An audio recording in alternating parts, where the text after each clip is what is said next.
And we are back with another lovely edition of the post-draft Doing All Right podcast. Voch Lombardi, Bryan Broaddus is. I've noticed something, Bryan. I've noticed something. That I forgot to wear long pants today. Don't worry about that. I don't. I'm not worried about that part. You know, Zach backstage wants you to wear pants, but this look. It's exact. No, this look. I admire the sport coat, the double-breasted sport coat. Even little something. I haven't seen that one before. Type shit. You know what I'm saying? I just .com. They let us get one good suit day. Yeah, and then we got to wear the polos, right? Yeah. So I had to wear my very standard blazers with the polos. With the polo. Yeah. But I wanted to show off a little bit, you know what I mean? Yeah. I kind of wanted to Marcellus Wallace it a little bit, you know what I'm talking about? So I had to bust these out. Let me ask you this. How'd you feel about the 3 days? And I'm not talking about from how the Cowboys drafted it, but just your experience once again, veteran guy now, handling off and on, and how's that experience been for you? The actual drafting, us covering it? Yeah, us covering the draft. Okay. I prefer to not rotate as much. You know what I'm saying? Right. I like to get in the groove. Right. Get in a rhythm. I think there's a rhythm. You know what I'm saying? Now, I made the most of it because, when I come off, I'll go and do content somewhere. Right. And I'll double up on my bread. You know what I'm saying? 'Cause, hustler, you hear me? But I want to. It's still work to me. Mm-hmm. It's still work to me. And as a fan, I want to kind of enjoy the draft as a fan as well. You know what I'm saying? Right. So I mean, the draft was cool, but it was very business. It was very, you know what I mean? But I will say I was very prepared.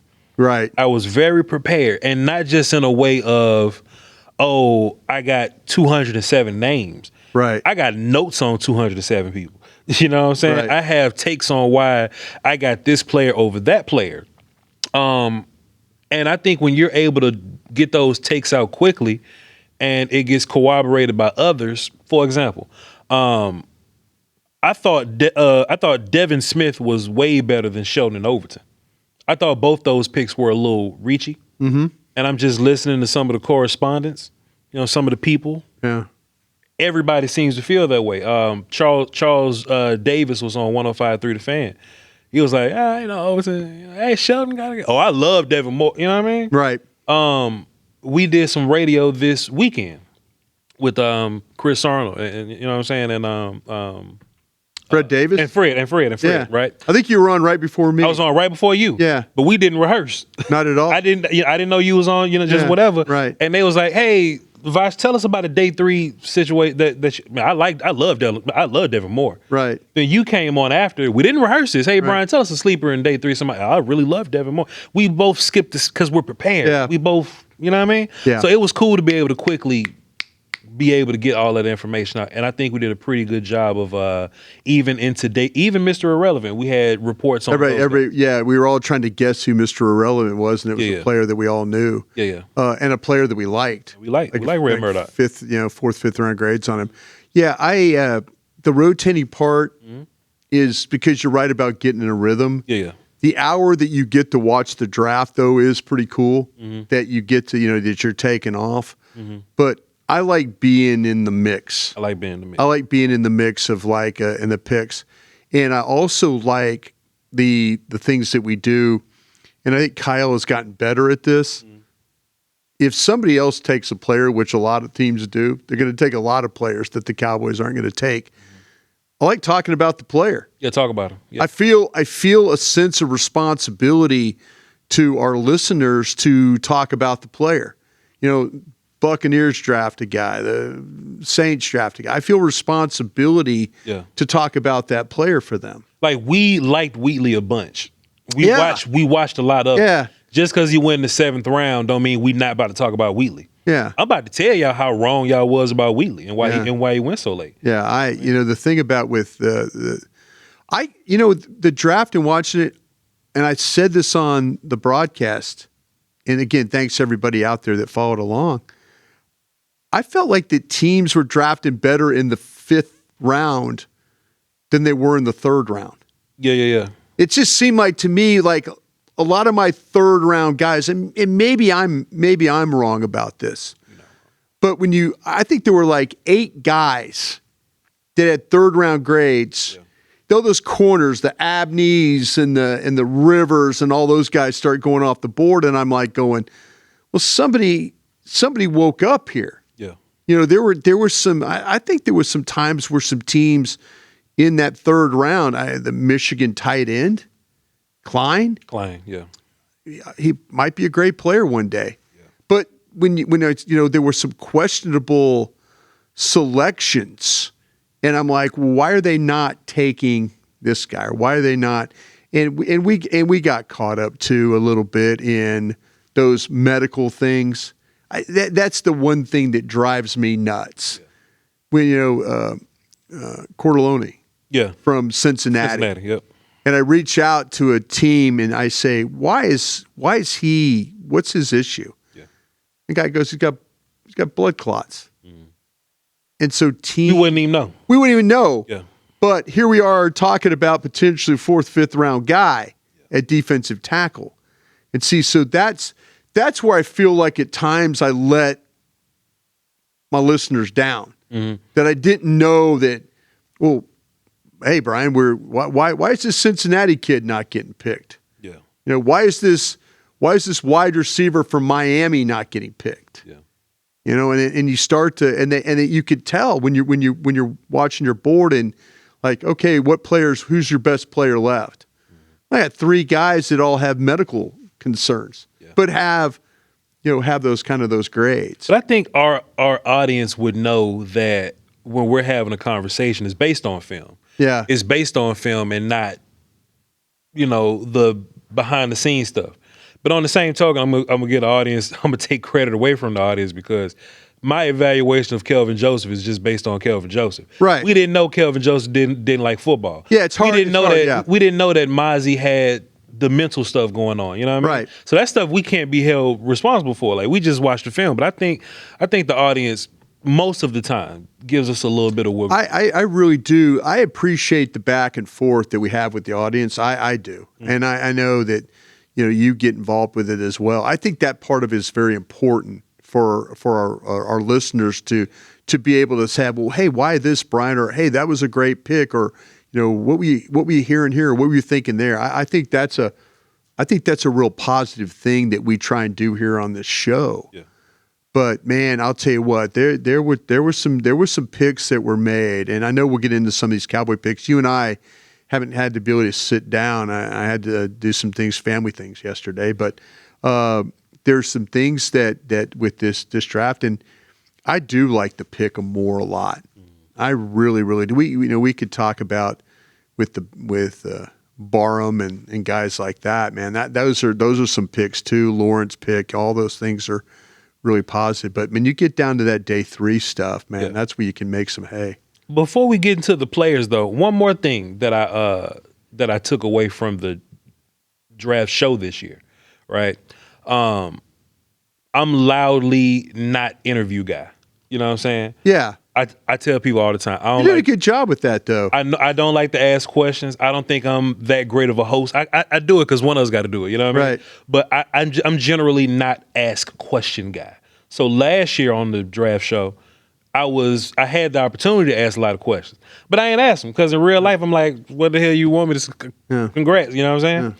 This year I made it a point though. I was like, you know what?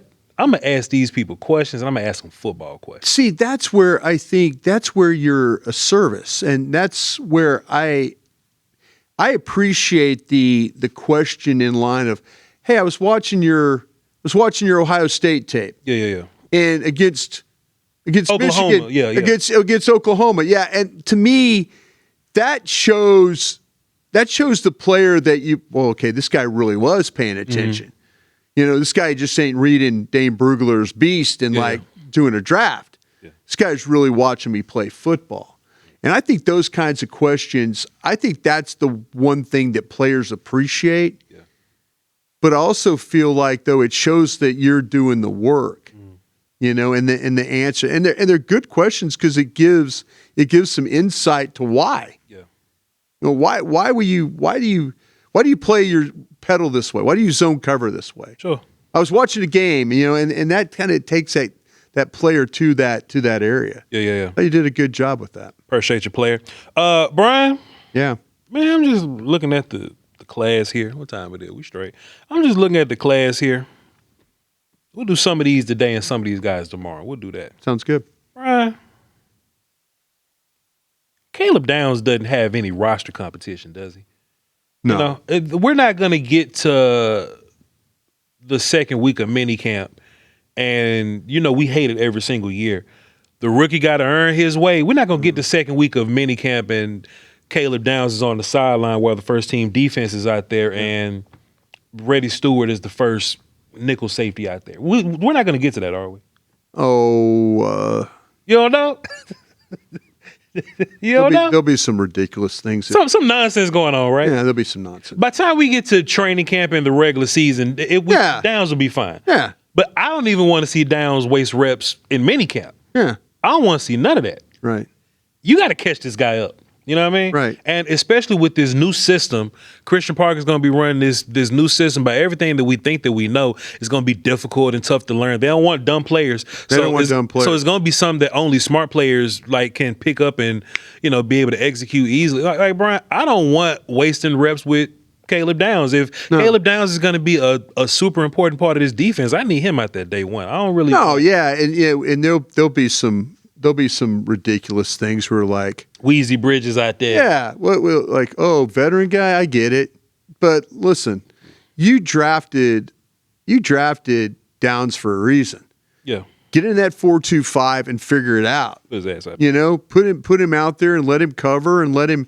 You know, listen, the mini camps and all that. I mean, the rookie mini camp is just acclimation. Hey, here's your meeting room. This is where the dining hall is. You know, there's your locker. You know, this is what that's all about.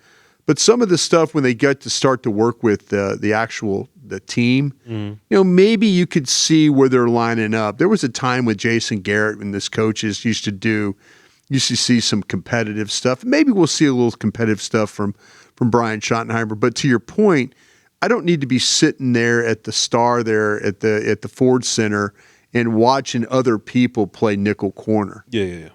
You know, I don't need to see that. Just go ahead, but you're not wrong. There's going to be a ridiculous moment where we're all kind of talking about like, why would you do that? Yeah.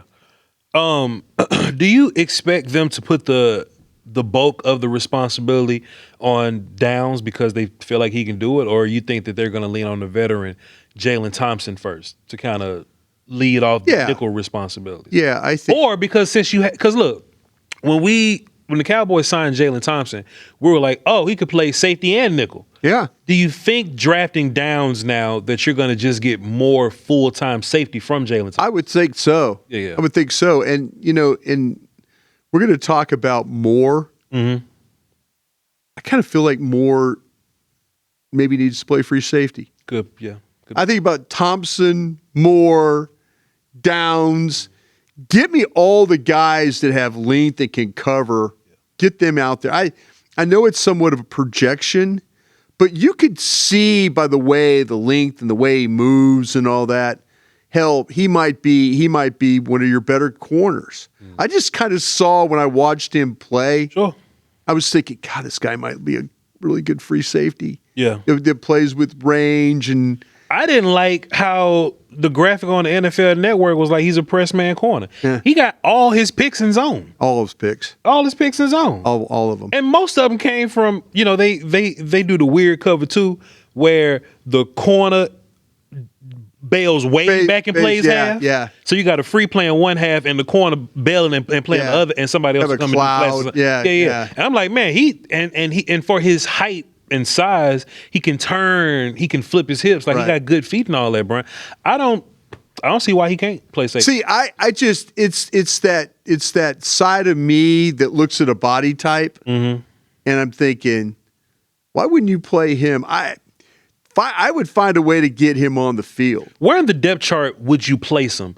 I know Bridges is in deep shit when it comes to Devin Moore. Yeah. Kalen Carson is 2 administrations ago. This is where, and I was on with Jeff Kavanaugh this morning on Trusted Tape. Yeah.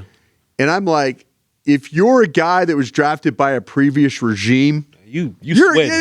You're not sweating bullets, man. Yeah, you're not. They are not married to you. Yeah. They are not married. Now, I'd love to see Carson. I'd love to see that, maybe, but they're not married to you. And so, if you're one of their, if you don't fit into the plans, I could absolutely see Carson, Maris Leofau, others just, being shown an opportunity to go to another team. Yeah. Bryan? But on the depth chart, if you're drafting guys, they're playing guys. Yeah. They're going to play those guys. And they're going to be on the roster, too. And they're going to be on the roster. They're going to be on the roster, too. Bryan, is Jaishawn Barham Overshown insurance? I know. Put the camera on him. I know. Yeah. I know, Bryan. I ain't saying it got. I ain't saying it directly correlates to the Overshown doing the Mulugeta thing. Yeah. I ain't saying that. But me and you been saying here for a while, man. Overshown ain't promised nothing. He has not promised anything, man. He ain't promised a damn thing. Love the person. Sure. Love the person. Love how he's out in the community. Love the playful nature that he has. But he's played 19 games? He's played, in 4 years? Yeah, and all of a sudden now we're in a situation where he's in a contract year. Yeah. And now we're like going, oh. I don't even think that's worth talking about. I don't either. Yeah. Until you show me you could play 16, 17 games. It hasn't. I'm sorry. I can't do this. I think Dallas still needs to go and get another linebacker. Go get Jordan Brooks for sure. That's what I was saying. I was, Jeff and I, again, Kavanaugh and I were talking about this, and he's like, well, don't you have it kind of? I'm like, no, man. I really don't. I go take that third round pick you traditionally throw to somebody for a wide receiver or somebody else. Go use that pick and go get one of these linebackers. Bryan, I thought it was telling. Because look, when we talk about all the other dudes in college that play off ball and edge, we project them to be outside linebackers, right? Peril Perkins, Trey Moore from Texas, right? Arvell Reese. We project those guys to be outside linebackers. So that way you get the linebacker stuff, but you also get the pass rush and the edge stuff, right? Right. So Jaishawn Barham playing all edge last year. And I know he played Mike the year before and the year before that. But in my mind, this makes sense that Jaishawn Barham is about to be outside linebacker. Right. I knew treachery was afoot when Shotty and them came out and said, Jaishawn, we playing him at off ball first. Yeah. He gonna play Mike first. Yeah. I thought that was telling. I thought that has a ton to do. Even the Dee Winters thing. And even when Stephen Jones say we ain't done at linebacker. Good for them. Yeah. Good for them not just being Overshown blind right now. Right. Nothing against him. But you haven't played a whole season healthy. No, not at all. Not at all. It's facts. Yeah, you're absolutely right. It's facts. I don't know how you listen.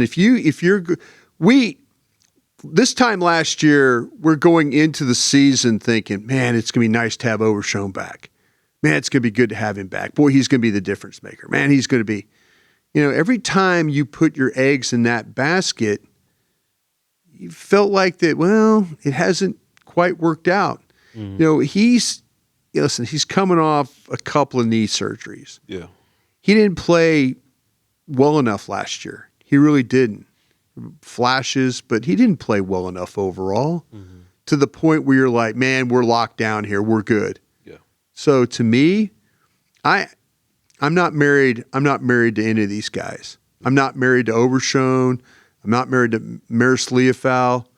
I'm married now to the guys that they've drafted, to the game, and the guys they've just traded for. Yeah, that's who I'm married to because, these other guys haven't shown enough to make me feel like, well, man, it doesn't matter who. Jordan Lewis is a guy. Whatever regime came in, he was going to survive. You should have been married to Jordan Lewis. You should have been married to Jordan Lewis. Yeah. Jordan Lewis, you should have been. But every regime tried to get rid of Jordan Lewis, and they couldn't get rid of him. Yeah. But I can't say that about the current. I can't say that about these guys that were picked 2, years ago or even last year. Nobody's married to Overshown. Nobody's married to Overshown. Speaking of marriage, you can take your wife to this next place. Bryan, why don't you tell our good friends about Yeah, how World about Springs? this, Voch? I appreciate that. Let's talk a little bit about our friends at World Springs. Hey, been over there myself, seen the facility. It's an immaculate, beautiful place, sprawling with the cold dips, the hot dips, the saunas, the spa, places to grab beverages and stuff. It's just a beautiful place to visit. And if you just finished a workout and you need to recover the right way, my friends at World Springs will get that done for you. Head over there. Just go over to worldsprings.com. Use the code word CGM for 30% off your soak reservation. It's the perfect spot to relax your muscles, reset your body, and get ready for your next session. And here at Crown Global Media and Doing All Right, we're going to give away to one lucky fan a post-draft recovery VIP giveaway soon. Mm-hmm. So stay tuned for that. QR code is on the screen too, so yeah. However you want to get it, promo code, QR code. It is a great place. Seriously. I mean, you go over there, you're like, wow, okay, I see it. And, everybody at that place looks happy. Yeah. It's like, you walk in. It look like a vacation. You walk in there, got a beat up, and you walk out, you're like, oh, gosh, I feel better about life. For sure. Mother's Day is coming as well, too. So Senator World Springs, and y'all go out there and chill and relax here. I wasn't the biggest fan of the Shelton and the Overton. No. I wasn't the biggest fan. I know on .com, it's their big day and they mama listening, what I'm saying, and they family, they get drafted. So I was like, hey, man, my job on .com is to try to make it make sense. Right. You know what I'm saying? But it's interesting when you hear me talk about Devin Moore, I talk about Devin Moore with a big old smile. Mm-hmm. Well, you should see the look on my face when I'm talking about Devin Moore, Bryan. But when I talk about Shelton and Overton, I think they'd have been on the board for you later. I do too. And on top of that, I thought it was better dudes behind them. Yeah. Like I would have rathered Pounds or World or one of my other tackles, than Shelton. And as far as my big end type dudes, like you wasn't a big Sap guy, but I'd have took Sap over Overton, right? You need a 4-eye guy. I would imagine the Cowboys felt like they needed tackle, but that's the weird part because I thought that Nate and Cornelius were your young tackles or whatnot, and that they were going to grow into this thing. So I thought that was interesting. But I'm gonna ask you this: the big question that I was asked. And Shotty even alluded to it. But he was like, we're going to bring him in. They're going to compete with Tyler Guyton and all this. And people ask me, Voch, do you think that Shelton could take Guyton's job? I don't think Guyton losing a lick of sleep over Drew Shelton. Mm-mm. Just based on the film that I saw. Call me scarred, jaded, whatever you want to call me. Yeah. Why do I have visions of previous regimes, previous drafts? Josh Ball and Matt Walesko. Yeah. I agree. Awesome Richards. Yeah. I know that we've seen first, second, third round offensive linemen. BB was selected in the third round. Mm-hmm. Tell me the last time. Has it been since Doug Free? You hit on day 3 guys? Well, we don't really hit on day 3 guys. And listen. You hit on more undrafted offensive linemen than you do day 3 offensive linemen. There's no question. Yeah. There's no question. You've gotten more out of Steele, Hoffman, and Bass. Steele was an undrafted guy in 2020. Collins, Steele, Hoffman, Bass. You've gotten more out of them than you got out of Ball, Walesko, and Richards. Call me jaded. Call me scarred. Call me all those things. Yeah. You got to prove to me this. I would have taken the guard from the guard you liked from Kentucky. Now, if you would have taken Jalen Farmer, then Tyler Guyton can get scared. Yeah. Because then there's Tyler Smith that left tackle conversations are real. Exactly. I don't think Drew Shelton helps you right now at all. No, I don't. I don't either. I don't think he helps you. I don't either. And when you started with the way the stack was for me, he was clearly of the guys that they selected. He was clearly near the bottom of my 220 players that I had done. So that was one of those. The vibe that I get when they select these guys, I've got to the point now where I'm not really sure. And I know that the line coach was involved. I know the offensive coordinator was involved in this one, but prove to me. Yeah. Prove to me. And they have yet to draft one of these guys. I mean, Thomas was a 7th round guy. They have yet to prove to me that they have an understanding. And you put it best. They do better with undrafted guys. Yeah. TJ Bass, people like that. I mean, if they drafted TJ Bass, you're like, well, heck, they actually hit one here. Yeah. But they have not hit on one of these guys since Doug Free. I think that's how long it's been. Yeah. It's been a struggle. You know, Chaz Green was at 3rd round. Mm-hmm. They've had some opportunities to do this. Now, when they've drafted very early, it seems to be working out. But you know, when we get he could be a swing tackle, and he could do this, and he could do that, then Voch is down there watching offensive line play, going, man, that kid can't play dead. Yeah. You know, He's in my extras. He's my last guy on my whole board on offensive tackle. yeah. It sounds harsh, but but that's how you saw him. I at least feel like Pounds played better versus better competition. I agree. I feel like Crownover at least had he knew how to use his length a little bit. Yeah. Maybe just a little bit of weight room. Isaiah World, I felt like he played decent versus better guys, and I actually think World's feet was better. Even Markel Bell could lean on being like Markel was a 3rd round guy, but I'm just talking about down on my board here. Yeah. But Shelton was like, all right, I know you an athlete, bro, but the balance wasn't there for me. The base wasn't there for me. The hands wasn't there for me. I know you're not powerful, and many of these guys aren't powerful, but like maintaining the blocks, he wasn't there. You talked about a guy like J.C. Davis, sure, from Illinois. Yeah. See, and he went in the 6th round. He went at pick 192. Even he got the job done as somebody who could be I thought he was a guard, J.C. Davis. Yeah. But even he got a job done as a tackle more. Yeah. Bryan, I was just talking film with my audience or whatever. We were just doing whatever. And they was like, well, Voch, did you comment on the worst film on purpose? I was like, no. I just picked like Oregon and some other game, whatever. I didn't even talk about Ohio State where like Reese whooped his ass. Arvell Reese probably got bumped up the boards off Drew Shelton tape alone. You know what I'm saying? I couldn't fake the funk with this one, Bryan. Right. And he was the first guy out the gate in your 4th round. I thought Overton and Devin Moore was better than him. Yeah, to me, when you start to look at, I had Moore. I think Moore was my 80th player on my board. I had a 3rd round on him. I had him as like 65. Yeah, I mean, you're probably more right than me on this one. Then I just could not. The Overton one will be interesting because he started off in the draft process very high. Mm-hmm. Remember that? Yeah. When you and I were, he was in the 20s. I start working in November. We're now in December, January, and it's like, I don't know about this Overton guy. Yeah. I don't know. And as you started watching more players, he kept falling. He kept falling on the boards. Yeah. So I'm interested to see where he fits in.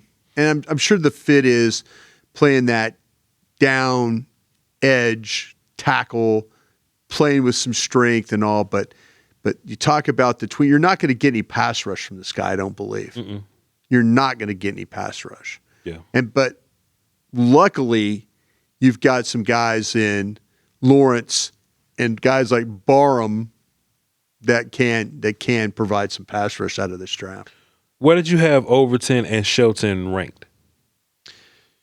I said Overton was 121. Yeah. And I'd studied 220 players. Okay.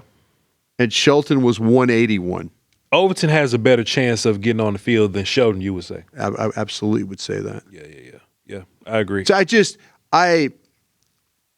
this is the unfortunate thing for me, that this feels very much, and I will step back if we get to training camp, and we're watching these players. Of course we will. And Shelton is going like, whoa, Shelton. I was wrong. Yeah. Big slide. Yeah. Range, looks good in space, not getting beat, looks powerful, all those things. Yeah. I will be more than happy to eat crow on that one. Eat crow. I'll eat crow. And I'll tell you, hey, I was wrong about this kid. But right now, this is very much that line. You've got to prove to me that this isn't Matt Waletzko, and this isn't Josh Ball, and this isn't Awesome Richards. Yeah. You got to prove that to me. One more thing on Overton. It sounds like he think he about to be an edge or something. Yeah. You know what I'm saying? Yeah. He's going to be 4-eye guy. He's going to be big. He's going to be big end. The big end. The big end guy. Big end, yeah. You wouldn't say that year one he's going to be starting or anything. You know what I'm saying? Don't think so, unless something happens. Something happens injury-wise. 4-eye is already a position that's not going to get on the field as much. People, yeah. They're going to be in nickel 70-some% of the time, so that's going to be 4-2-5, right? 4-2-5. So that's going to be like your two outside linebackers are going to be your ends basically, and you're going to have two interior guys. So it basically turns into an even front for your nickel look, which is going to be 7% of the time. Your 3-4 look is only going to be 20-something%. Right. You know what I mean? So your 4-eye guy is not going to be on the field as much as some of your other guys. You know what I mean? So like. So playing base already in general, the big end is only going to get 20 or so reps. And then they signed the veteran Jonathan Bullard. Yeah. So Bullard and Otito Ogbanya, I know I ain't saying his name right, Ogbanya, I know that both those guys are going to be playing a bunch of 4-eye. Ogbanya can play everywhere, but he and Bullard are going to play 4-eye. I think Overton got to get a little bigger too. Yeah. 272, I think is what I had him. I think they want him in the 90s, or at least in the high three, early threes. See, that's what they were talking about with Voch. With Voch, yeah. With Voch, yeah. Voch ain't big enough right now to play 4-eye. Yeah, that's what they were saying. Well, we're gonna have to put. But people were saying, well, you drafted this guy because he's going to replace Osa. I thought that was a lie too. Hey, look, Jerry, man, look, Jerry, we know you ain't watching film at this point. Oh. Jerry, we know you ain't really locked in on Pass players rush? like this. Osa pass rush? This guy? Pass rush and B gap. It ain't the same. So Overton may pass rush and B gap sometimes. Yeah. But not like Oso Digizola did. If you're here's our replacement for. In what way? Are we replacing? Is he the run defender? Mm-hmm. Okay, I agree. Is he the pass rusher? What? Yeah. No. They'll figure it out. They'll figure it out. You heard it here first. Yeah. Sorry, Mr. Jones. It ain't happening. We'll talk about Trigg tomorrow. Yeah. I got an interesting question about Lawrence, so I'm gonna save that for tomorrow as well. Okay. And you can come up with a question for me if you want. I will always come up with questions for you. So we're gonna do this off season. Come up with questions and come up with ideas. Things like there's some things about this team. I mean, like I say, I love the off season this way. I love leading up to training camp and stuff. I know we'll take a little break for it, but I love now that you kind of got your roster the way it is. Yeah. I need to ask more questions about certain players and how they see them to fit. I got something for you on this. Voch says this. It seems like Cowboy fans are unfamiliar with Dee Winters. Yeah. In his game. I liked what you were saying about Dee Winters. What'd I say? Well, when you were talking about him as a player, when you like during the draft, yeah. As we were kind of working through it, you took the opportunity to take your pad and start watching tape. Not a huge player, great athlete, good mover, can identify, quick trigger. For his size, I thought he engaged with blockers really well. He played with his hands. Yeah, powerful with his hands versus guards or whatnot. And, the first question you would ask yourself is, well, Voch, why did they move on from him? I would say the same reason that we moved on from Osa. Yeah, you know what I'm saying? I agree. Because we got Quinnen and Kenny, they got Dre and Fred. Yeah. You know what I'm saying? And it was contract year for him. So you're not going to pay Dee Winters when you got Dre and Fred, Dre Greenlaw and Fred Warner. You're just not going to pay Dee Winters there. True. So the 49ers decided to get something back. Look, we got a third for our guy. Mm-hmm. It's crazy for Osa. We got a third on a big contract for Osa. And we got Dee Winters for cheap. cheap.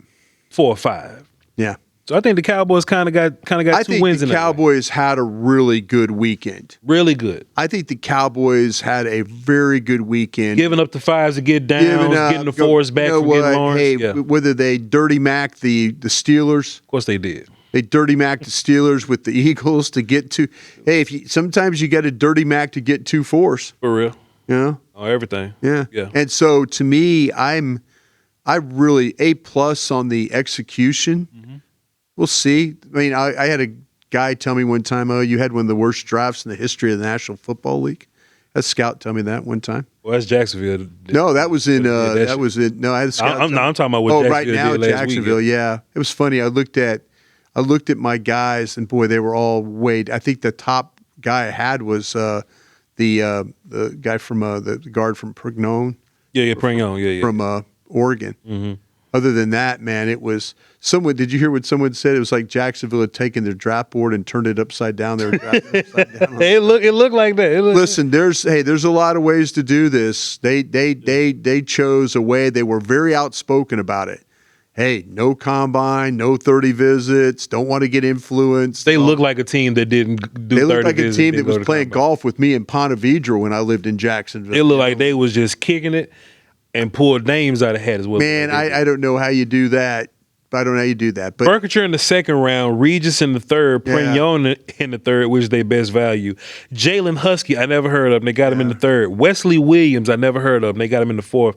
Tanner Koziel, we watched a bunch of tight ends at the end. Never heard of him. Josh Cameron, I know him at Baylor. I thought he would go like later. He went in the sixth. Yeah. CJ Williams from Stanford. I didn't know Stanford had a receiver this year. Never heard of him. Zach Durfee, the edge from Washington. Who? And then they took a middle linebacker from Tennessee State, Parker Hughes, in the 7th round. I don't know who that is neither. Yeah, it was a rough day for them. I mean, we'll see. We'll see. They might be right. This might be the new Rams where F them picks and we're not going to worry about it kind of thing. But you just can't completely just burn a draft like that. They'd have been better off taking them picks and getting players for them. Yeah, better off, absolutely. But, yeah, there were teams. I thought some teams like Kansas City. I thought the Raiders. Yeah. Giants did well. Giants did well. Yeah. But like I said, it's overall for Dallas, and we'll see about the players. But like I said, I had a scout tell me I had the worst draft in the history of the National Football League, and then 4 of the 8 picks we made the Pro Bowl. So you had to give it a little time to see how it is. But at least if you want to just where you had players ranked, you can make comments on that. We'll see how they all play. Hey man, you got Caleb Downs. They could have took a nap for the rest of the draft. I wouldn't care, but they got 3 other players that I liked a lot. So. 4th best player on their board. Caleb was 4th on their board? Yeah. Reese, Bailey, Jeremiah Love, maybe? Yeah. And then Downs? Yeah.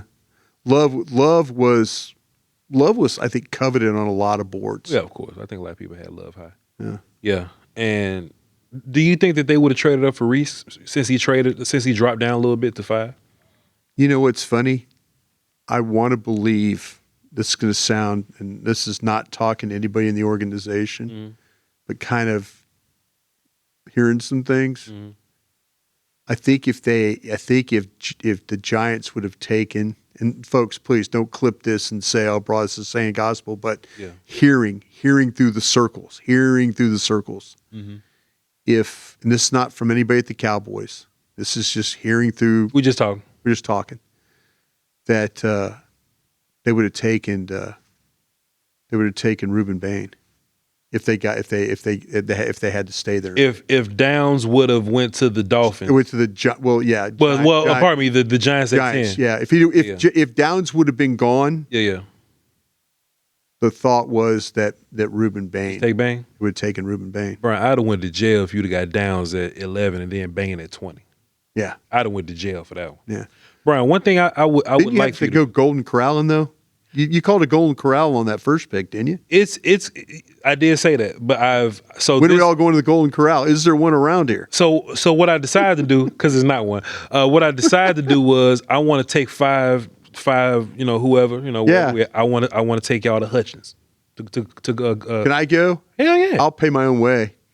I might buy lunch for some people. I'll pay for it. Crown Global Meter credit card to do this. Well, shit, 10 people can go if that's the case. But yeah, that's a real thing. Somebody reminded me that I said that if we get Downs, we going to Golden Corral. Yeah, I was like, cool. We got Downs. I don't want to go and cry for it. Pick some locals. Let's go. We'll pick 5 people in the DFW area, and me and Bryan will take Unless y'all you to want to fly in and go to. Some people might. I ain't gonna play for your ticket. You know what I'm saying? Knock yourself out. Yeah. But yeah, we gonna do that. I'm gonna come up with everything. And, please do. And I'll put it on our I'll be platform. a part of that too. Cool. I'll help with the cost. And Bryan, we'll go get some barbecue. All right. Appreciate y'all. Man, we sure appreciate World Springs for holding us down like this, man. Yeah. We sure appreciate y'all for being a fan. Check them out, man. Being a fan of the show. If you didn't get an NFL is a Strange Lady shirt, sorry. The keyword in limited edition is limit. Yeah. You know what I'm saying? We only had a couple of them. And by the way, thanks to everybody. You always encourage people to tweet at us Sure. when they get merch. I love the tweets. I love when you do that, by the way. One gentleman had his cigar and his snacks. That was cool. That was hard. That was cool. The guy with the cigar and had like he was doing a speech with the shirt. That was hard. I thought that was I go, sir, I think it was Michael was his name. That was hard. I go, sir, you're living it right. You're doing it right. You're doing it right. Yeah. But yeah, thank you to everybody that purchased. But the strange lady is now gone.